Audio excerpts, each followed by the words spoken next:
من فقط همین فهمیدم که اگه ترکم بکنم این زندیه بر نمیگرده. آخ پری گلی بوده که خار پیشت شرف دار. کاکا رفتن یه تصمیمیه که 2 سال روش کار شده.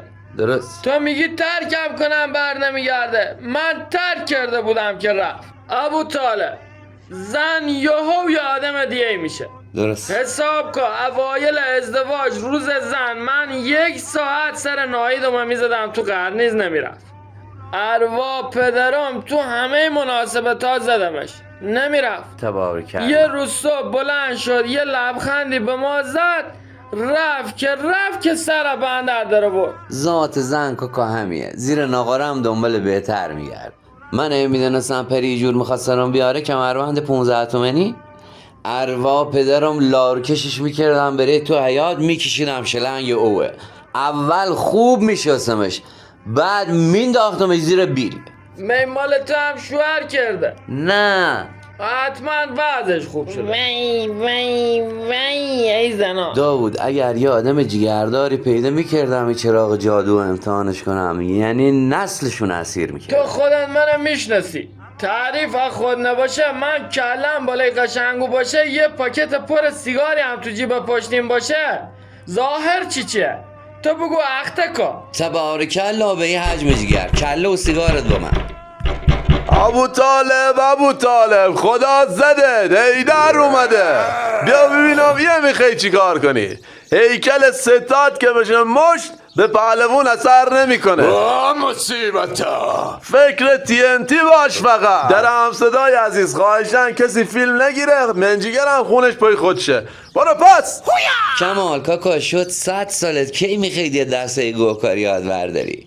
زشت کاکا چته؟ چدنی دونگه ابو طالب یکی با درستی بین کتکتونه بخوریم بریم. میخوایم دوست شیده هم بریم کار داریم. پهلوون میتونی بیای تو یه زنگ بزنم لادر؟ بله لوده. هرمز کمال یکی آورده اندازه یه کله F'یه. بیا نگاه کن. ببزی انگاری چسباندی بیا در. این فقط خدا میتونه بزنتش. کاکا من مورد سومم داغونه رو من یه پنجره حساب نکنی. پهلوون یه همونجوری دیگه برو. ای که من دیدم 2 تا خانواده برای سیزه به در میتونن برن تو صورتش. جونم تو نفس حرکت شماره 200 ناشکری نکنین که نون تو آدم درشته. زنگ بکش بری 110. محمد بابا گوشی وردا به پرو پشت بون تا نگفتم فیلم نگیر. الو 110 ببخشید یه نفر اینجا تو کوچمون کشتن با شمشیر لطفا خب آقای گاری افکن انگو با سر نرفتین تو.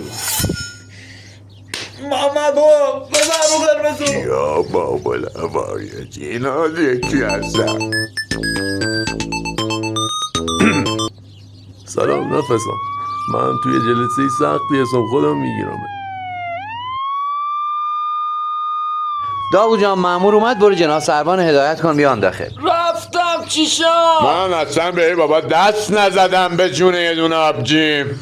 برای اون جسارتن یه سالی داشتم. بله آبجیتون چند سالشه؟ 6 ساله دادی یه کاری کن. 6 یا 36؟ 6 بعید میدونم اینجوری رضایت بدونم فرم. یه جناب سروان کجا بگو چرا نمیای صورت جلسه کنی؟ دارم یا ماشیشو پارک کنم. بیا که کاکام جلوی چه خودم کشته. آرماز بلند شو یکی اوی بریزی روش. پهلوون یا میخوای نجاتت بدم؟ بزرگی بکنی. نگاه اینا 2 تاشون شیشه میکشن. خب راحت میشه رضایت بگیری. چی نقدی دورت داری؟ به خاک پدرم چی؟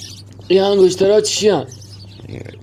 نقره 126 گرم کار دست شجر قاینا. او 80 گرم نقره نگین آمیتیس. پهلوان همینجوری که داری تعریف کنی درشون کن. ساعت چی میگه؟ بعضی کلش هم خیلی خراب بود. ساعتور رازو تخم مرغی. کاری نباشه درستش میکنم. بفرمایید دخل. جسارتن جناب سروان زنجیل ای بیریکو نازک نی. یه همینجوری کلفترش تو گردنشه. یه نیبش کنه میپوکه. پاش هم بخو کنین که دیگه ردخور نداشته باشه. ای بدونی چجوری جوون مردم کش.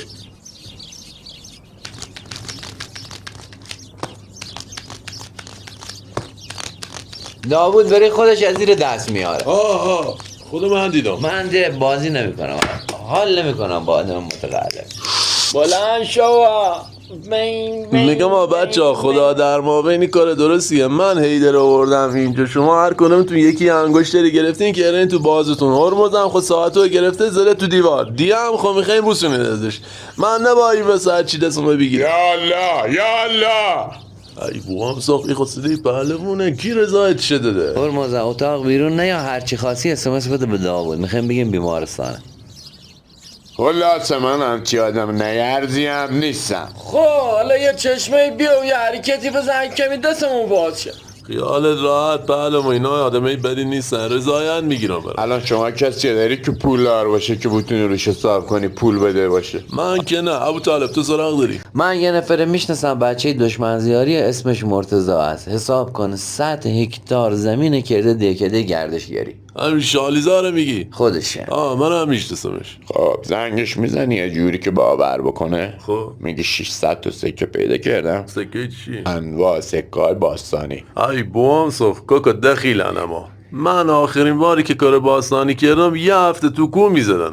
من نیستم. کمال این نو کاروه، معامله با حفاری زمین تا آسمون فرق میکنه.